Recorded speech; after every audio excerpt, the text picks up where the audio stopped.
Story 1. The Girl in the Furnace Room. You never forget your first lockdown. The blaring siren. The lights flicking off. The way everyone goes dead silent, except for the panic breaths. But sometimes it's not just a drill. Sometimes the real danger is already inside the school. And in this story, one student found out what was really hiding behind the furnace room door. My name is Anna, and this happened 3 years ago when I was a sophomore at Crestview High. It was the first week of December. Snow-covered, quiet, the kind of cold that seeps into your bones and stays there. But inside the school, things were warm, normal, even boring. Until that Friday afternoon. I was in the library during 7th period, working on a last-minute essay. Mrs. Crane, the librarian, was shelving books across the room. There were maybe 5 other students scattered between the tables and reading corners. That's when the lockdown siren blared, short, sharp, echoing through the intercom with a robotic voice immediately following. Attention! Lockdown protocol in effect. This is not a drill. Lockdown protocol in effect. Everyone froze. Mrs. Crane sprinted to the door, locking it, turning off the lights. The sudden plunge into darkness made my heart spike. She motioned for all of us to crawl under the long row of study tables. We obeyed silently, scooting into the shadows, my breath clouding in the faint light from the emergency exit signs. It was dead, quiet for maybe 5 minutes. Then something shattered downstairs. A scream. A man's voice, raspy, guttural, inhuman, bellowing something unintelligible. Mrs. Crane covered her mouth, tears brimming in her eyes. We all huddled tighter under the table. I clutched my phone in my hand, but dared not even turn the screen on. The library doors rattled once. Then again, footsteps moved past the hallway. Slow, dragging footsteps, something limping. And then nothing. No more noise. Just silence thick enough to choke on. After what felt like forever, my phone buzzed, a message from my friend Riley, who was supposed to be in bio class. "Riley, are you safe?" They said someone broke in. No one knows how. He hurt Mr. Caswell. Everyone's hiding. Police are outside, but won't come in yet. That's when I noticed something strange. Behind the bookshelf nearest me, near the far wall, was a door. I'd seen it before, but never really paid attention to it. A heavy metal door with chip paint and a faded maintenance label. It was ajar. It shouldn't have been. None of us had moved. Mrs. Crane hadn't gone anywhere near it. I nudged the girl next to me, Heather, I think her name was, and pointed at it. She shook her head frantically, but I couldn't look away. The door creaked a little more open on its own. From inside, I thought I saw movement, like someone peeking. No, not someone. Something. A face. Wide eyes. Pale. Hair matted to the scalp. It ducked away as soon as I focused on it. I didn't scream. I couldn't. My throat locked up. But now I was stuck, curious and terrified. I watched that door for what felt like an hour. It didn't open further, but it didn't close either. Eventually, the police arrived. We heard the muffled sounds of boots, shouting, followed by radio chatter. Then the principal's voice. "All clear. Repeat, all clear. Please remain where you are until officers escort you." Everyone began crying or whispering relief.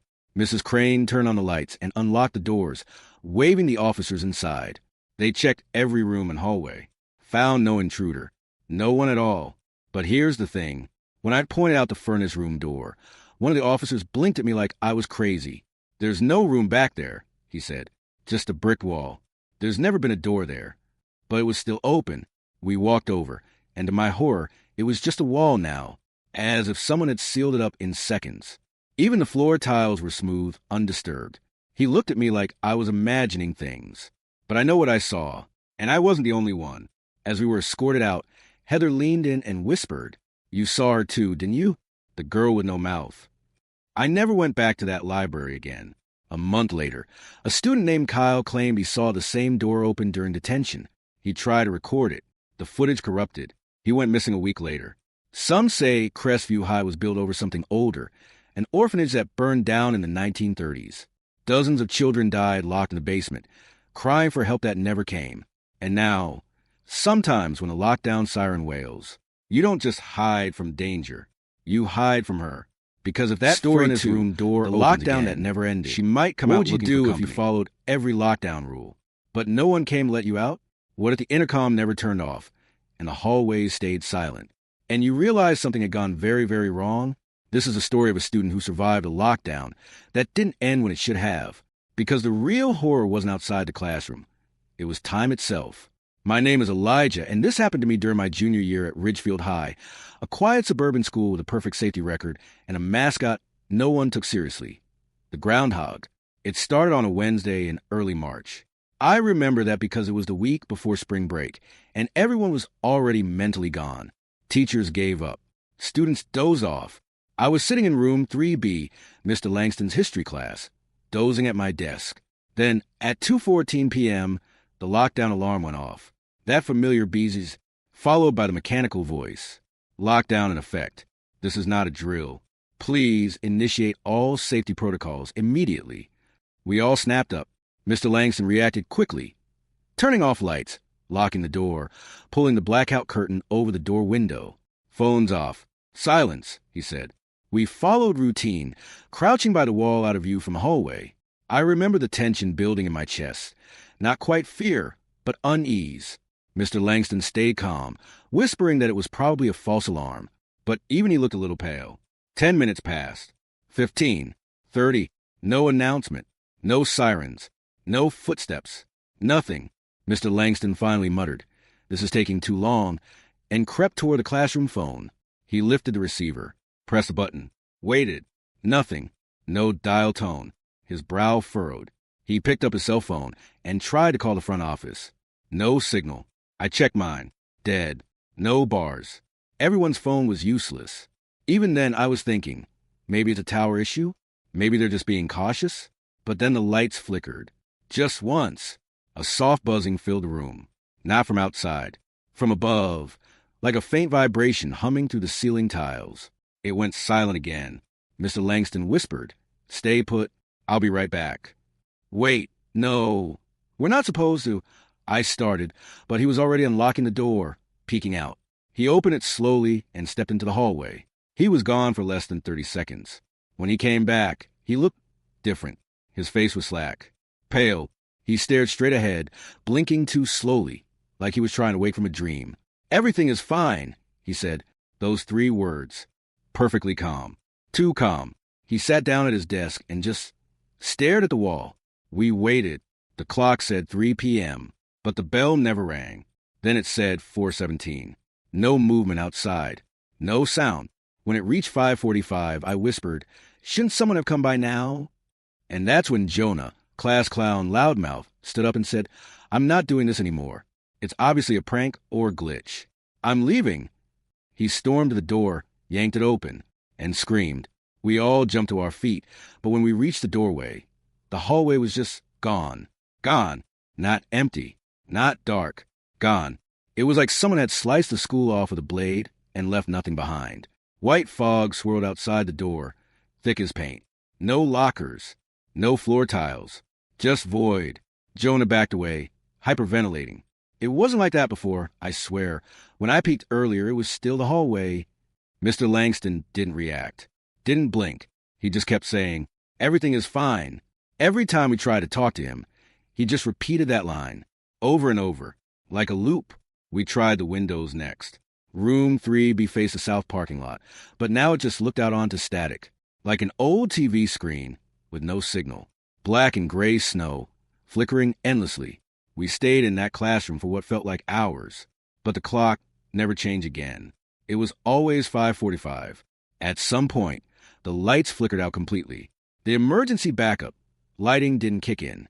That's when we started hearing footsteps inside the room, but we couldn't see anything, not even each other. Just faint breathing, shifting floor creaks. Not from us. There were only 8 of us in the room, but I swear I heard 9 sets of breathing. Then a whisper, "You weren't supposed to stay." It came from the back corner. We screamed, fumbled with our phones, using their screens as flashlights. No one was there, but now Mr. Langston was gone, his chair empty, desk cold, just like he had never been there at all. Eventually, someone screamed that the door had reappeared. We rushed over. The hallway was back. Real, solid. The fog had lifted. We ran. Every one of us. Down the hall. Past classrooms with lights on. Past teachers looking up in confusion. We burst into main office where Officer Henley, the school's SRO, nearly pulled his taser on us. "What the hell are you kids doing?" he yelled. We told them everything. Only, according to every clock in the building, it was 2:18 p.m. For minutes after the lockdown began. They claimed it was just a test, that the announcement had been triggered by accident. They didn't even know our classroom had responded. Mr. Langston never returned to school. His car was still in the parking lot. His house was untouched. No one has seen him since that day. The school replaced him like it never happened. And as for room 3B, it's sealed off now, covered in caution tape. They say it's under construction. But late at night, students say you can still hear the intercom coming from inside. Just a faint voice repeating over and over. Lockdown in effect, lockdown in effect, lockdown. Like it's stuck there, just like we were. And if you ever find yourself locked inside with time standing still, remember this. Some lockdowns aren't meant to end. Some traps are built in the walls of the school itself. Story 3. The janitor's closet was already occupied. During a school lockdown, everyone's told to hide in the safest spot they can find. But what if someone or something was already hiding there, waiting? This is the story of a high school freshman who sought refuge in a janitor's closet and found out too late that it wasn't empty. Because some hiding spots aren't meant to keep you safe. They're meant to trap you. My name is Jesse Tran. I'm 15 years old, and I hate tight spaces. Closets, crawl spaces, elevators. No thanks.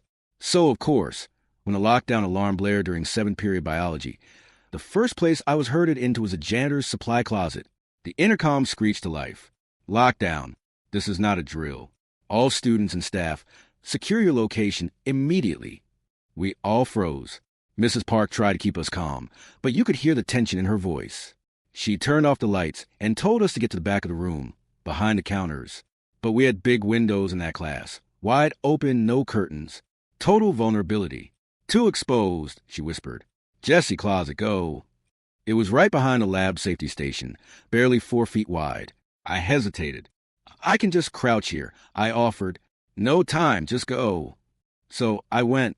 I pulled the heavy metal door open and ducked inside, closing it gently behind me. The pitch black swallowed everything. The air was thick, chemical-scented, hot, unmoving. And then the click. The door locked from the outside. Mrs. Park. I whispered, knocking gently. Mrs. Park, it locked, hey? No answer. I fumbled for my phone. But like always, the school's concrete walls murdered my signal. No service. Flashlight worked, though. I tapped it on, sweeping the beam across the cramped shelves.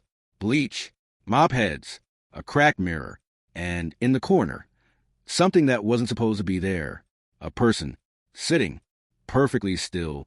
My heart slammed against my chest. At first, I thought it was a dummy. Maybe the janitor had a mannequin or something. But then it shifted. The movement was tiny, barely perceptible, but it was enough. W, who are you? I stammered. The person didn't respond. They sat with their knees pulled to their chest, chin resting on their arms, facing the far wall. The back of their head looked shaved, uneven, greasy. Hey, this is a lockdown. You're not supposed to be. They turned their heads slightly, just enough for me to glimpse part of a face. No eyes, just smooth skin where the socket should be. I screamed. They didn't move, didn't flinch. I pounded on the door, yelling for help, crying, kicking. No one came. And when I looked back, they were standing, right in front of me, not inches, not feet, just there, mouth open, a slit too wide. No tongue, no sound. I couldn't even scream this time. My voice shut down, and then the flashlight died. I don't remember how long I sat in that closet after the light went out. It felt like hours. Every time I shifted, I felt like I was being watched, heard breathing that wasn't mine. Once, something cold brushed my leg. I think I passed out at some point, from fear, from the heat. When I woke, the door was open. Light from the classroom poured in, but the classroom wasn't right. It was empty. No desks, no students, just dust and broken ceiling tiles on the floor. And mold, like the place had been abandoned for years. I stepped out, heart pounding, whispering, "Hello?" No reply. I walked out into the hallway. The posters were yellowed, curling at the corners.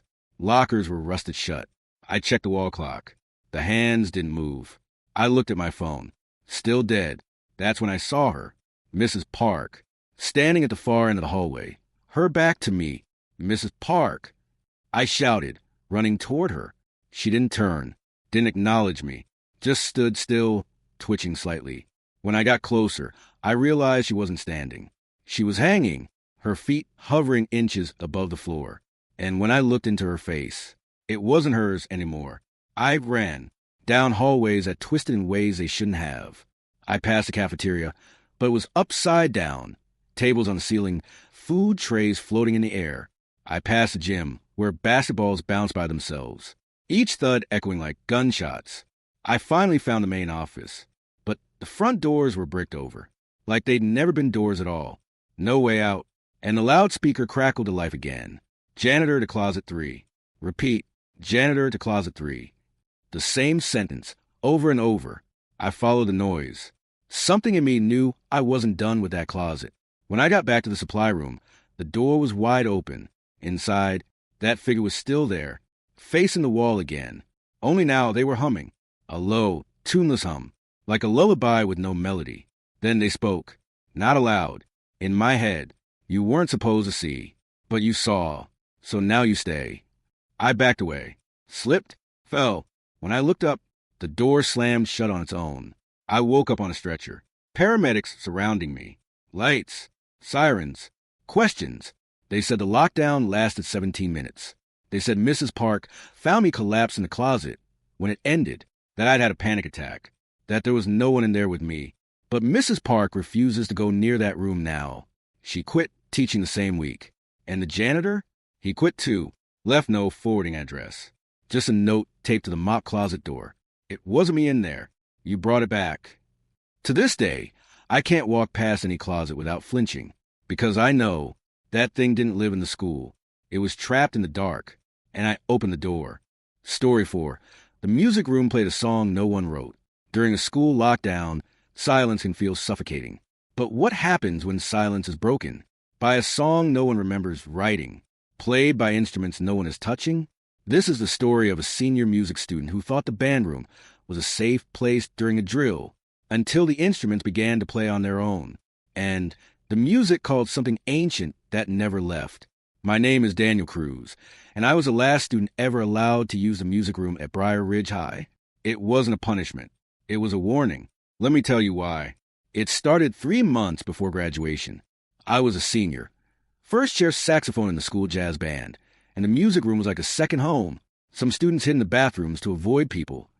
I hid behind my sheet music and reeds. That Friday started like any other. We were practicing for our spring concert. Mr. Reeves, our band director, was late, which was weird. He was the kind of guy who arrived 30 minutes early and made you feel like you were late for being on time. The bell rang. Still no Reeves. And then the lockdown announcement buzzed through the speakers. Attention, lockdown in effect. This is not a drill. Repeat, this is not a drill. All students and staff, secure your rooms immediately. Everyone froze. No one outside the music wing had any idea we were in here. Just me and 6 others. A few bandmates, 2 orchestra kids, and Amy, my crush, on the piano. I rushed to lock the doors. We turned off the lights, pulled the blackout curtains. Silence. And then the piano started playing. At first, we thought it was Amy. The keys moved gently, slowly, like a child playing chopsticks underwater. But Amy was backed away in the corner, hands visible, trembling. Who's doing that? Whispered Jay, our drummer. No one answered, because none of us were touching anything. The piano kept playing, not a melody, a sequence, a set of notes, repeating like a pattern. High to low, fast to slow. Then the other instruments joined in. The cello case popped open by itself. A bow floated upward. The strings vibrated. The clarinet keys clicked with no fingers. My own saxophone trembled on its stand and lifted as if held by invisible hands. The room filled with music, not dissonant, not messy, deliberate, rehearsed, ancient, and all of us just stood there, watching, frozen in pure horror. The hidden song. I don't know how we didn't run. Maybe we couldn't. The music filled our heads, made it hard to think. It was like hypnosis. The tempo slowed. The piano repeated 3 notes, then silence. All the instruments dropped, one by one, clattering to the ground. Jay exhaled sharply. Okay, what the hell was that? I grabbed my phone. No signal. Tried the intercom. Dead. Amy was whispering something to herself. I moved closer. She was reading. When the dead do not rest, music will wake them from below. What? She pointed to the piano. There, scratched into the wood beneath the keys, was writing, barely legible, deep rough, not etched with a knife, etched with fingernails. That's when the floor creaked, not the wood planks, the tiles beneath us, as if something was moving underneath the room. Trapped in the music room. Jay tried the door. Locked. Wouldn't budge. The emergency latch had sealed during the lockdown. We were trapped. Somebody started crying. I think it was Laura, one of the orchestra girls. Amy kept staring at the piano. It's not just a piano, she said softly. It's a marker. What do you mean? I asked. She pointed again to the floor. Help me move it. Reluctantly, we shoved the baby grand piano aside. What we saw still makes my skin crawl. A metal trap door bolted into the tile. Not standard. Not modern. It looked ancient. No one had ever seen it before. And this was our room. There's something underneath us, Amy said. Something that wants out. I shook my head. We're not opening it. Then the power went out. Total darkness. And the music began again. The sound below. We lit the room with our phone flashlights, but none of them worked right. Screens flickered. Amy's phone exploded in her hand, literally burst in a pop of sparks. Then we heard it, a voice, from underneath the trapdoor, low, rumbling, like a throat full of gravel. Play it again. The trapdoor vibrated like something was pounding on it from below. Play it again. Laura screamed. Jay kicked the door furiously, trying to escape. The instruments rose again. This time, they hovered in the air like puppets on strings. Each one turned slowly toward us, ready to play, but not alone. They wanted us to play with them. The haunted performance. I don't know what came over me. I picked up my sax. Not because I wanted to, because I had to. My fingers moved on their own. Jay sat behind his drums. Amy at the piano, bleeding from her hand. We started playing. Not any song we knew. The same melody as before. Only this time, we were part of it. The music poured out of us like blood from a wound. Behind us, the trapdoor cracked open. Something began to rise from it. A face, or what used to be one. Eyes sewn shut. A mouth filled with keys. Piano keys. It hummed with the music. Conducted us with its long, broken fingers. Then, suddenly, the fire alarm triggered. Water blasted from the ceiling, soaking everything. Lights snapped on. The instruments dropped, and the creature vanished. The lockdown ended 12 minutes later. There was no intruder, no explanation, just a test that, supposedly, never got logged into the system. Mr. Reeves never returned to school. He left a single note on his desk. The door was not meant to be opened, and the song must not be played. The trapdoor? Gone. No one believes us. They say it was group hysteria, a shared delusion, but I still hear the melodies sometimes. When I'm alone, when the wind whistles through the trees just right, when I walk past that room, now boarded up, the melody is waiting. And I know, one day soon, it will need someone to play it again. Story 5. The computer lab showed me how I die, minute by minute. During a lockdown, every second can feel like a countdown. But what if it really was? This is the story of a high school senior trapped alone in a computer lab when every screen flickered to life and began showing not security footage, but his future, minute by minute, right up to the moment he would die. My name is Leo Moretti. If you're watching this, there's still a chance to stop what's coming. This isn't just a story about what happened during a school lockdown. It's about what I saw and why I can't stop counting down. It started on a rainy Tuesday in October. I was staying late after school, finishing a design project in the computer lab. The whole floor was empty. Even the janitors weren't around yet. Just me, the hum of monitors, and the rhythmic ticking of the wall clock. 4:42 p.m. That's when the lockdown announcement blared through the intercom. Attention, lockdown in effect. This is not a drill. All students and staff, secure your locations immediately. I froze, then rushed to the lab doors and locked them. No windows. No way to see what was going on outside. I texted my mom. No signal. I tried to check the news, but none of the computers could connect to the internet. That's when I noticed the lights dim, and all the monitors turned black. Every single one. Then one by one, they turned back on, but they weren't displaying desktops. They were displaying me, the first image, It wasn't live footage. It was me, sitting in the chair, typing. But something was off. In the corner of the screen was a timestamp.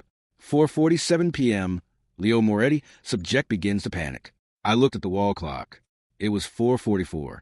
I stared at the screen as it progressed. 3 minutes later, the version of me on screen gasped, stood up, and ran to the door.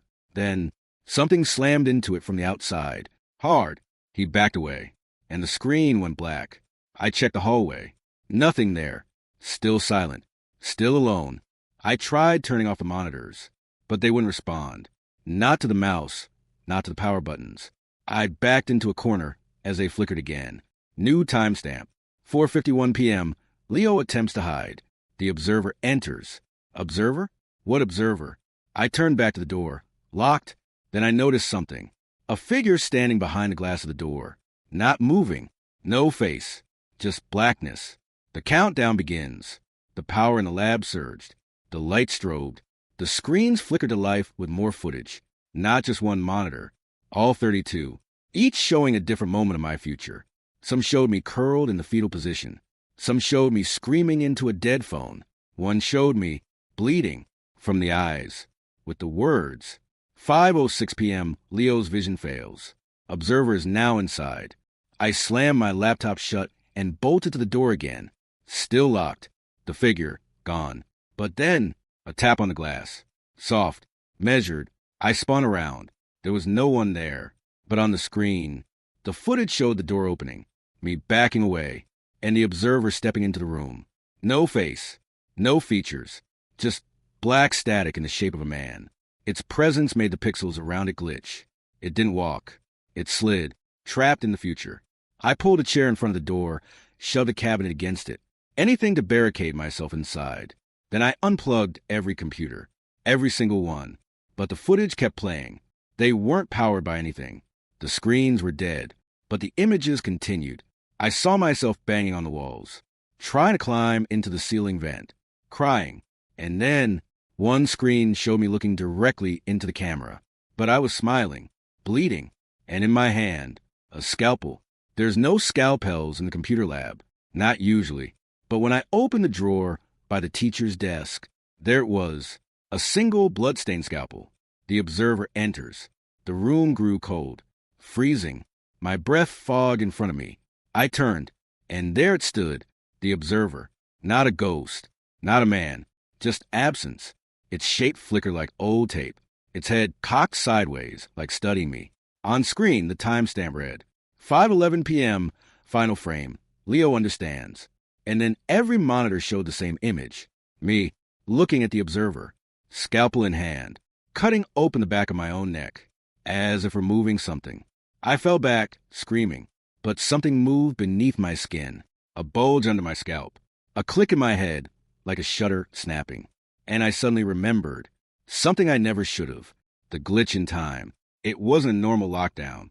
It was a containment. I wasn't supposed to be in that lab after hours.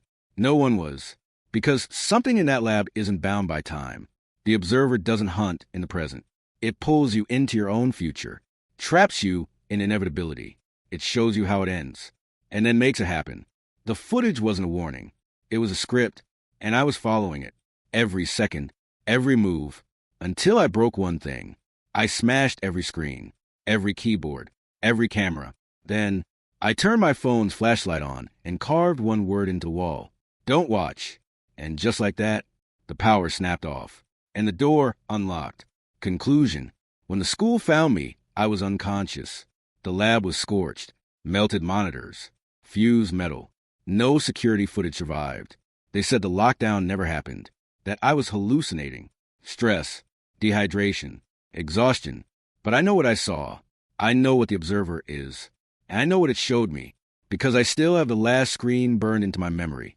Leo Moretti, 6:44 p.m. Upload begins.